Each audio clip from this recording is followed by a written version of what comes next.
Minister for Communications and Works, Kai Reimer, is urging residents to sign up for the ongoing Long Swamp Pump Station project, which he says is nearing completion and will play a key role in improving the territory's infrastructure. Speaking on location at the Long Swamp Pump Station on Monday, contractors said the project is 85% finished. Reimer encouraged residents to register their properties as part of the system, describing it as an important step towards a cleaner and healthier environment.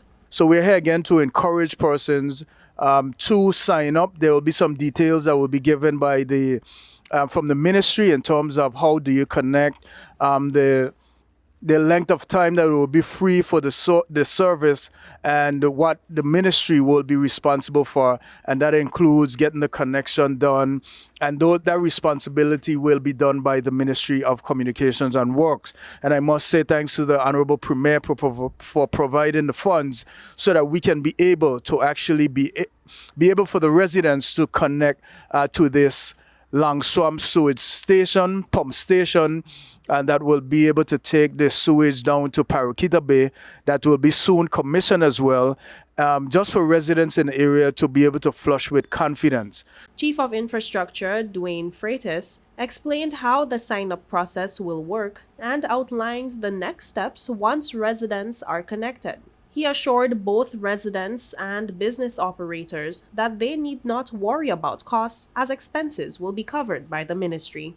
What the ministry is going to be providing is, and I know persons may be asking the question, how can I connect to the sewage system? The ministry is going to be providing all the resources, all the works in terms of any costs associated with persons coming to connect to the system until 2026. So if you're seeing this video, you're hearing the news and the information going out and what have you, this is the opportunity now before the end of 2026 to come and connect onto the sewage system. Now, what we will be doing is this: once you come and sign up with the Water and Sewage Department, your information will be collated, and then we will be sending out assessors to assess your property to see how best we can get you connected onto the sewage system. There would be situations where we would have to come into the property based on the assessments in order to make the connections, and that would be determined based on the assessments at that point. We would then update the property owner or the resident, whomever that may be, that, okay, we need to come in, this is what we need to do, and the inconveniences obviously that will be entailed. But we as the ministry will be engaging private contractors and with the oversight of Water and Sewage Department to make those connections onto the sewage system. So we're hopeful that persons will come and sign up. We're hopeful that persons will do the necessary things in terms of signing up, making themselves available. In some cases, we may need to meet you on site once you sign up so that you can be able to walk through, explain to the assessors where your sewage system discharges, probably where your septic tank is located or where your soakaway is located. So there's a lot more entailed information that's required, and that's why we're encouraging persons now, so that once the system goes live, and this is the key part of it, in order for the system to work in a functional manner, we need as much persons in the environs to sign up. Meanwhile, Premier Dr. Natalia Wheatley reaffirmed the government's commitment to advancing infrastructure development, particularly in the 7th and 8th districts. He urged residents to do the right thing by registering for the system if their current setups are inadequate, even though participation is not compulsory. As a government, we're committed to ensuring that the rest of the works throughout the 8th district is done. The financing will be made available to get all of those things done.